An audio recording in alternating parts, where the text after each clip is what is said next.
สื่อจังไดเนาะเอ้ยเตี้ยสื่อเตี้ยโดยอายุจักปีแล้วเจ๊อายุ27ปีโดยมีลูก5คนโดยแม่นเบิดบ่หนังเรียนการราชาอยู่นี่น่ะโดยแม่นผู้นั้นก็แม่นบ่โดยแล้วผู้ใดเป็นลูกกกบัดนี้อันนี้เป็นกุ๊กสื่อจังไดนะสื่อพายุพายุเป็นสายพลสายพลโตโน่ชื่อบ่ได้บ่คนนี้กีตาร์กีตาร์ผู้นี้เด้คนนี้สังสังทองโดยแต่ละคนในอายุจักปีนี่นะคนนี้เก้าถ้าปีไล่เรียงกันลงนะผู้กกในอายุ9ปีโดยผู้ล่าได้ค่ะปีปลายบ่ลูกบ่ฮอดปี8เดือนไอ้ชิ้นเอาบ่น้ำเอ้าน้ำหวานได้ไหมดูเป็นบ่เดือนเจ้าได้ค่ะแกเพิ่นเอ้ยแกให้น้องน้ำลูกคุณกะเพิ่นมากลงไปถวายหลวงปู่ที่วัดก็คือแต่ก่อนนะเจ้าไปอยู่บ้านผัวบ่นี่นะผัวเจ้าหันอยู่บ้านใดอยู่บ้านดงบัวศรีบ้านทางหลักการสิงหาดงบัวศรีเมืองไซพุทองพุ่นคือทางผัวเจ้าอันถึงพระผ่าเนี่ยอยู่บ้านเพิ่นบ่แม่นอยู่พี่เป็นที่เมืองเลยหลังจากที่อันผัวถึงพระผ่าเลยแบบว่าเจ้าเลยกลับมาบ้านแบบนี้คือกลับมานี่ได้ปีหนึ่งบ่หรือว่ายังบ่ฮอดยังบ่ฮอดปีสบายดีสวัสดีพ่อแม่พี่น้อง FC เบิดสุขุสู่คนไว้เป็นฝั่งไทยฝั่งลาวหรือว่าสิเป็นทางต่างประเทศการยินดีต้อนรับเข้าสู่ช่อง YouTube เบาเอ็นสตูดิโอหรือว่า Facebook Fanpage บางเอ็นอีกแล้วเอาพี่น้องไปเสิร์ฟเปิดทามมาตอนนี้ก็มาอยู่บ้านแม่ลูก5เนาะแม่เลี้ยงเดี่ยวทางครัวเพิ่นน่ะถึกผ่าพี่น้องเนาะถึกผ่าวางเดือน6เมื่อกี้นี่ที่ผ่านมาอะไรน้องพี่น้องเนาะก็คือเรื่องราวของเพิ่นนี่ก็แบบว่าทางลาวน่ะมีบนอยู่บนเช่าน้องพี่น้องเนาะอาศัยมาอยู่นี่แหละกระท่อมห้างหรือว่าเที่ยงหน้าห้างของแม่เนาะแต่ก่อนเรามีพัวน่ะเราจะอยู่กับพัวหลังจากที่นี่นะแบบว่าพัวเราเสียน้องพี่น้องเนาะเราก็เลยบนอยู่บนเช่าก็เลยมาอาศัยทั้งแม่อยู่น้องพี่น้องเนาะเห็นแล้วกับป้าพี่น้องเลยลูกกะค่อนข้างสิลายพอสมควรเนาะกับบุหูว่าอยู่จังไรกินจังไรอะไรเนาะสมบูรณ์มากมือนี่กับบุมียังลายมาฝากเพิ่นพี่น้องเนาะพอดีว่าได้นมซองแพ็คแล้วก็ขนมน้ำแหน่พี่น้องเนาะก็เป็นเงินทั้งแม่ที่หน้าเพิ่นคือเก่าอะไรเนาะพอแม่ที่หน้าเพิ่นฝากเงินมาให้บอยน่ะก็ตั้งแต่โดนแล้วแหละพี่น้องเลยแต่ว่าบอยน่ะก็เก็บไว้หลังจากที่บอยเห็นครอบครัวอะไรยากจนหรือว่าครอบครัวอะไรที่น่าสงสารบอยจะ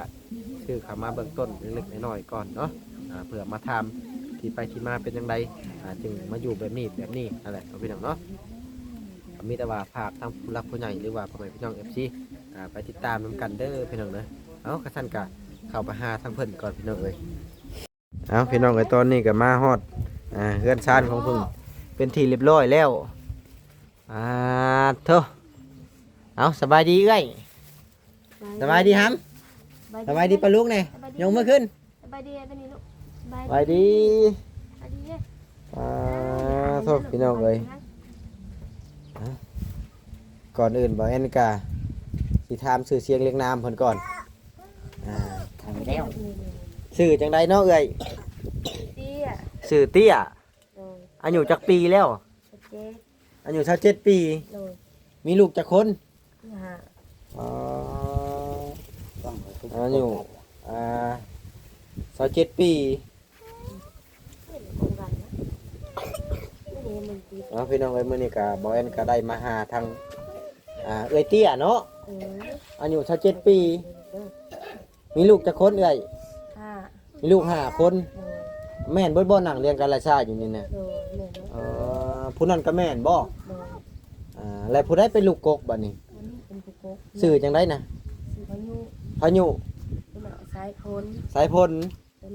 โตโน่ชื่อบ่ได้บ่กีตาร์ผู้นี้เด้สังทองแต่ละคนในอายุจักปีนี่นะคนนี้เก้าถ้าปีไล่เรียงกันลงนะผู้กกในอายุ9ปีผู้ล่าได้ค่ะ ปีปลายบ่ ยังบ่ฮอดปีแปด 8 เดือน โดย อันนี้เป็นเฮือนเป็นชานเจ้า โดย แล้วทั้งผัวเด้เพิ่นไปใช้น่ะ เพิ่นเสียแล้ว เพิ่นเสียเพิ่นเป็นหยังน่ะ ผ่า ผ้า โดย แต่โดนแล้วบ่เอ่ย ฟังเดือน6นี่ ที่เราบอก น้ำเอ้า เราบอกได้ไหมลุงเป็นบ่ลุงเป็น ไปเด้อจังได๋ ยังเลยลูก5คนแต่ผู้น่ะเพิ่นอายบ่หรือว่าจังใด มีคนเพิ่นเคยเห็นเพิ่นอายนี่เลย ปีหน้ามาดีๆครับ ตา อันนี้ค่ะคือเรือนชานของเจ้าบ่ อาจารย์ของพ่อแม่ เรือนชานของพ่อแม่ อยู่เพิ่น และเฮือนเจ้าด้วยซะแกเพิ่นเอ้ยแกน้องน้ำ นี่นะลูกปุ๊กเพิ่นก็เพิ่นมากลงไปถวายหลวงปู่อยู่วัด ก็คือแต่ก่อนนะเจ้าไปอยู่บ้านผัวบ่นี่นะ โดย ผัวเจ้าหันอยู่บ้านใด ว่าอยู่บ้านหลวงปู่ศรีบ้านทางหลักการ15 ดงบ่ซีเมืองไสผู้ทองพุ่น โดย อืมคือทางผัวเจ้าอันถึงผ้านี่อยู่บ้านเพิ่น โดย บ่แม่นอยู่พี่ เพิ่นที่เพิ่นเมืองวัด เลยหลังจากที่อันผัวถึงผ้าเลยแบบว่า เจ้าเลยกลับมาบ้านแบบนี้ โดย คือกลับมานี่ได้ปีหนึ่งบ่หรือว่ายังบ่ฮอด บ่ได้ฮอดที่นะ ยังบ่ฮอด ปี วางเดือน6ที่นี่เด้ ก่อนสิเฮ็ดหน้านี่ โดย เออ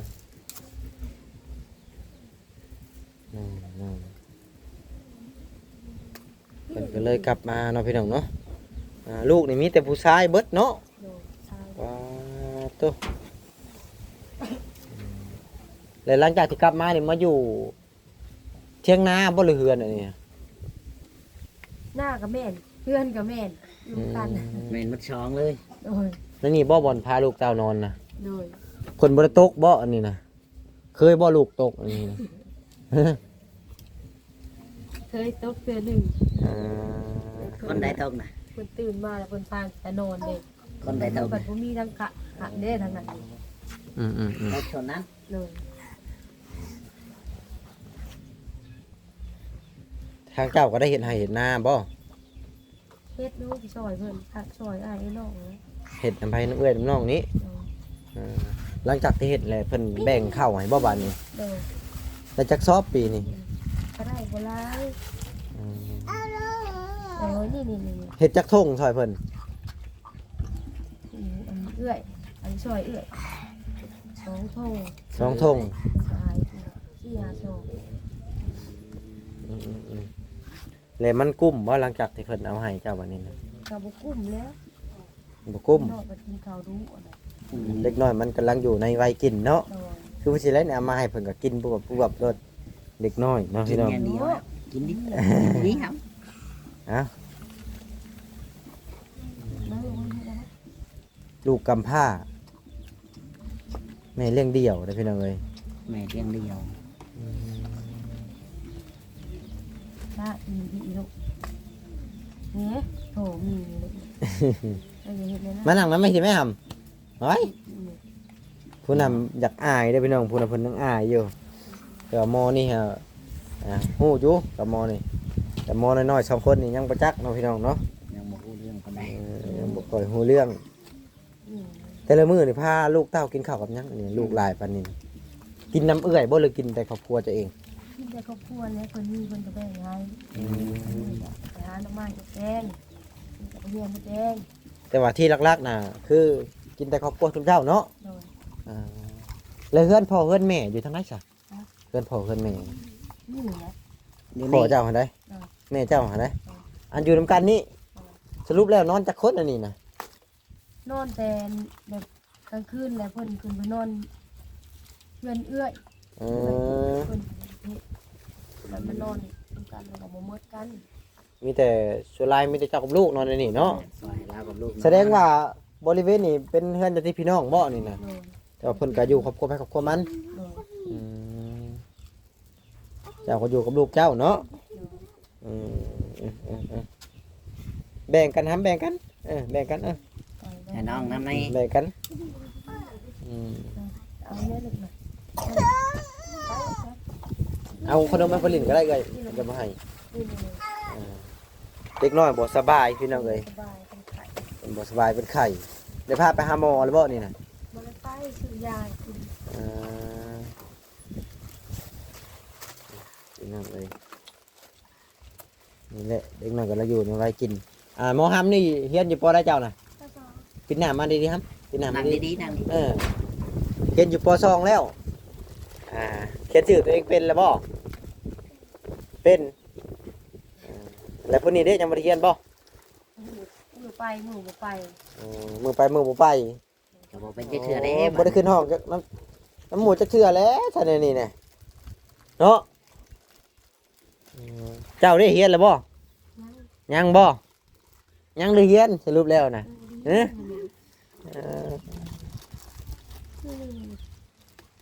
ยังบอกฮู้ แต่ว่าอันหลังจากที่ผัวตายแล้วอันดินผัวจะพูดกับมีบ่เพิ่นก็แบ่งให้ทั้งลูกทั้งหลานบ่ทั้งปู่ทั้งย่าเพิ่นก็อนุญาตให้มาหรือว่าเจ้าตั้งใจอยากมาเองบัดนี้ หมดแล้วปู่ย่าเพิ่นเสียหมดแล้ว ปู่ย่าน่ะเสียแล้ว โดน มีแต่อ้ายน้องชื่ออยู่พุ่นน่ะ โดน อืมเจ้าก็เลยมา แต่ว่าทั้งเพิ่นก็ให้มาบ่ซะทั้งเอ้ยทั้งน้องเลย แม่ หายมาแล้วเพิ่นครอบครัวเพิ่นก็เด็กหลานคือกันทั้งนั้นก็แม่ของอันนั้นก็เสียคือกันเด็กเพิ่นก็ภาระหลายลูกหลานก็อยู่นำเพิ่นหาคนทั้งนั้นก็ได้ เพิ่นก็ทุกข์ยากคือกัน โดยแบบน้องของเพิ่นก็ได้เชียร์ อืม แบบไล่กันไปเลยนะกับผัวกับอ้าย มันเป็นอย่างนี้เนาะ กับผัวข่อยเลยทีเดียว4คนปู่ย่าไล่กันไปเลย ปู่ก็เสียย่าก็เสีย โดย ลูกก็เสียซอง โดย ไปกันเลยเนาะ โดยทั้งนั้นก็รับภาระหลายแต่บ่มีคือการทุกข์ยาก เลยเพิ่นชานเพิ่นได้ทำนี่บ่ เพิ่นชานเพิ่นก็บ่ได้ใหญ่ปานใดก็อยู่ เป็นดินเทือนไม้นะ โดย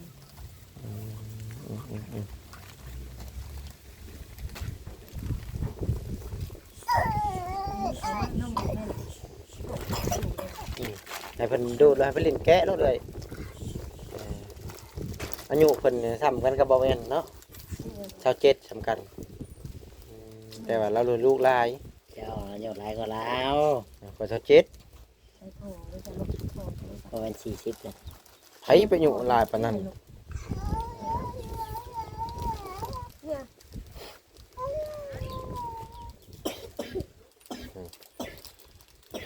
แต่ละคนก็เป็นไอเนาะพี่น้องเนาะ เอาไว้ นั่งอยู่ที่ไหนเนี่ย น้อยกำลังกิน อ๋อก ำลังอยู่ในวัยกินปกตินะพี่น้องลูกใครก็ได้ หมอก็เลี้ยงลูกเลี้ยงลำพัง ในเวลาซื้อหั่นซื้อนี่ให้ลูกนี่ต้องซื้อครบบนคนเลยเนาะ บ่ได้ชื่อแล้วมึงมีเงินเนาะ บ่ได้ซื้อ ต บ่ ลาดมาอยู่กูมือ ไปตลาดฮอดมานี่บ่ โดยต้องมากูมือรถตลาดหน่อยรถจักรเลยเป็นเครื่องขายเต็มรถจักรแล้ว สมมุติว่าซื้อผู้ละ5,000เดี๋ยวก่อนตกอยู่5,000เนาะ ต้องมีแล้วมันได้เลยถูกเนี่ยละชิป 5,000มันบ่ค่อยจะมีแล้วเนาะ มีแล้วเป็นแนวละชิป โอ้มีแต่แนวละ10กะ50บาทนี่ โดย เลยไปหาได้ใช้เงินมื้อละ50,000บาทนี่ มันบ่ได้ไป นี่ เลยบ่ได้เนาะ คันว่าแย่หมูแดงแต่ละมื้อนี่ขายได้เพิ่นจักพันน่ะ มือละสี่ชิปมาชิปมือก็ได้3ชิป ขายเป็นถ้วยบ่หรือขายไปได ถ้วยน้อย ถ้วยน้อยหนึงถ้วยจักพันนั่นน่ะ พัน 10,000อ๋อคือมื้อนี้กะว่าได้จักถ้วยมื้อนี้ มื้อนี้ได้กินมียังกิน ถ้าได้จะกินมื้อนี้เนาะ บ่ได้แต่กินนะบ่ได้ขายดอกแต่ละเทียน เวลาก็มีแต่กิน โดย อันจะขายเพันเฮาบ่มีแนวกินให้ลูกเนาะ โดย เพิ่นว่าขายหมดแดงแล้วไปซื้อของกินต่อนี่มันซื้อบ่ได้เลยเนาะ เอาไปขายชื่อไข่ชื่อยังกินข้าว ไข่ก็3หน่วย10 จ้างน้องข่อยแล้ว ไปเยอะๆบอกว่าเราเนาะ ก็ยังจะไปเวียดต่ออีกบ่ ไปอยู่จะไปใช้แล้ว ว่าติ ไปนะต้องเห็นนะ ยักมันช่วยเลยกันสิบ่ได้ไปถ้ามันช่วยกันก็ได้ เดี๋ยวมันชวายแล้วมันเที่ยงกว่าแล้วสักหน่อย สิเข้าบ้านโมงเลย เพื่อออกให้กับบ้านซองแล้วสิไปเตียงเนาะ สิไปบ่เดี๋ยวนี้จะไปนะออกไปนี่ก็ไปหากินข้าวแล้วเนาะ นี่แหละ จะได้ยังไปป้ากันถามเพิ่นนะ จักเห็นได้ยังอยากไปปะกันบ่จ่อยโอ้ ของใครคือมาแจ้งมากล้องใคร โอ้โหบ่จ่อย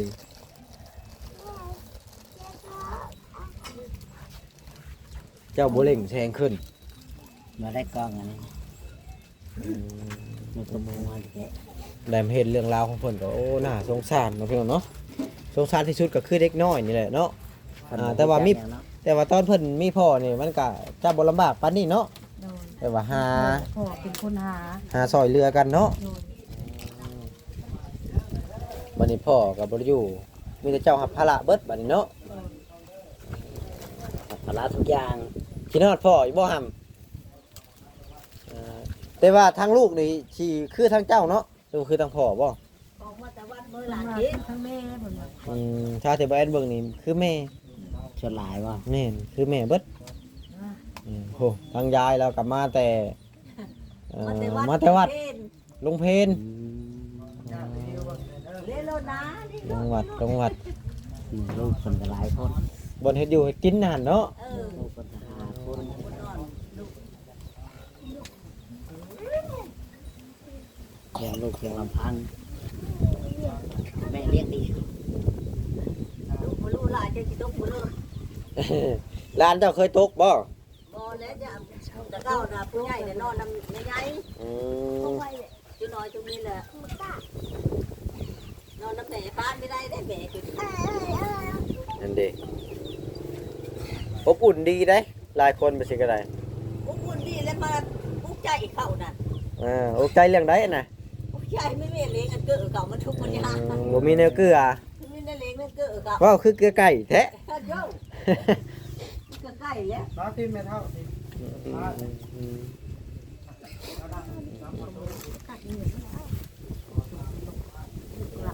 นะเอาไป เป็นวัดได้ถึงไหม แล้วมื้อนี้จะพาลูกกินข้าวเที่ยงกับยังมื้อนี้น่ะบ่ให้หมูแดง กว่าจะทักสัญญากินนี่แน่เนาะ และยามแรงอีกเด้บัดนี้ จำแรกก็ว่าไม่ แสดงว่าหามาแต่ละคาบนี่กินทุกคาบ โดย ไก่ว่าไปหาแต่ เอาพี่น้องเอ้ยก็สิประมาณนี้แหละเพราะว่าทั้งน้องๆเพิ่นก็เพิ่นบ่ค่อยสบายเนาะพี่น้องเพิ่นก็ แอบเนาะ แอบให้แหละเดี๋ยวสิเลาะบริเวณรอบๆเพิ่นอยู่ก่อนแล้วหน่อยก็สิได้กลับแหละ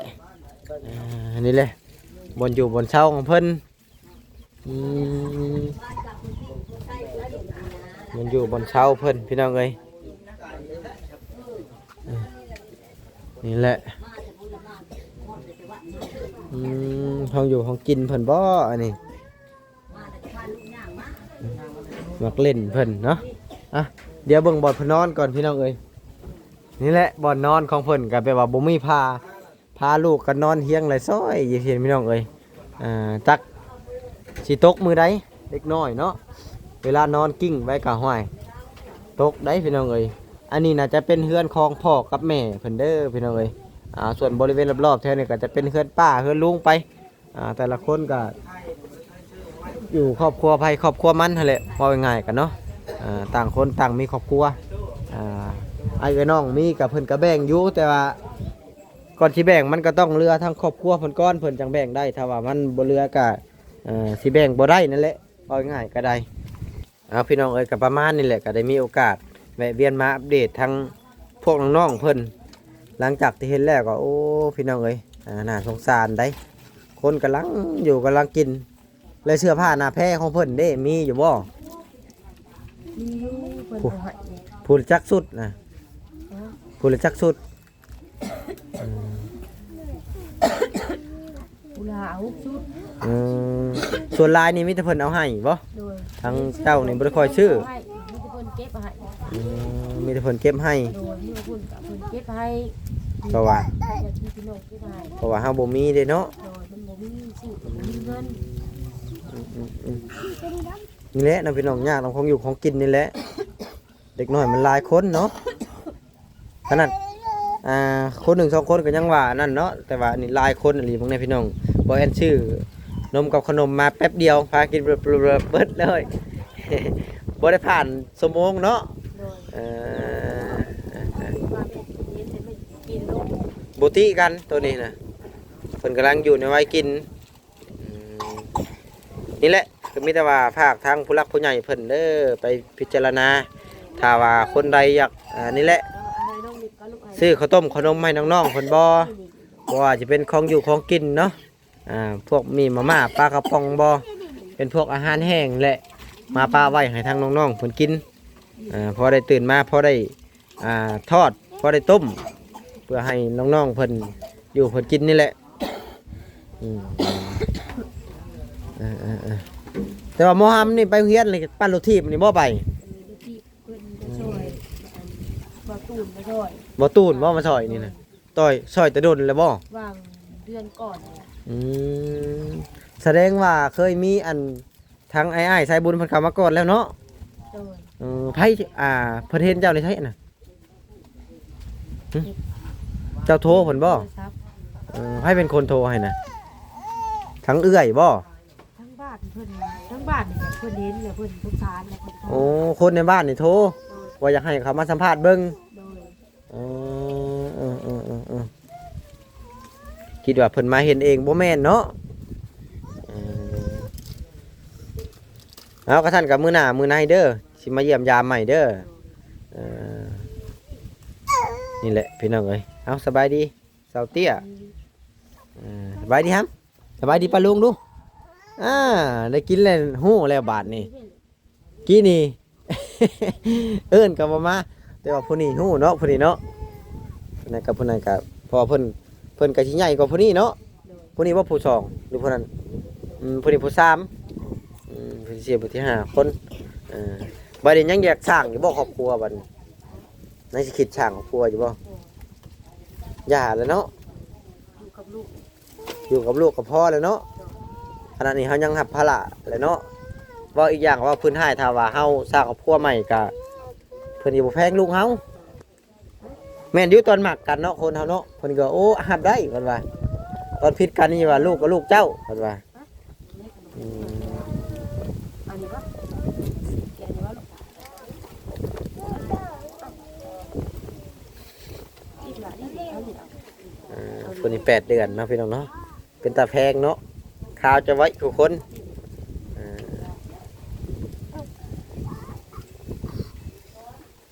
เอาพี่น้องเอ้ยสำหรับคลิปนี้กับผมมีหยังหลายฝากพ่อแม่พี่น้อง FC เบิดสุขทุกคนฝากพิจารณาอีกเด้อเพื่อขอโตวจบคลิปก่อนไว้พอกันคลิปหน้าคลิปในเด้อ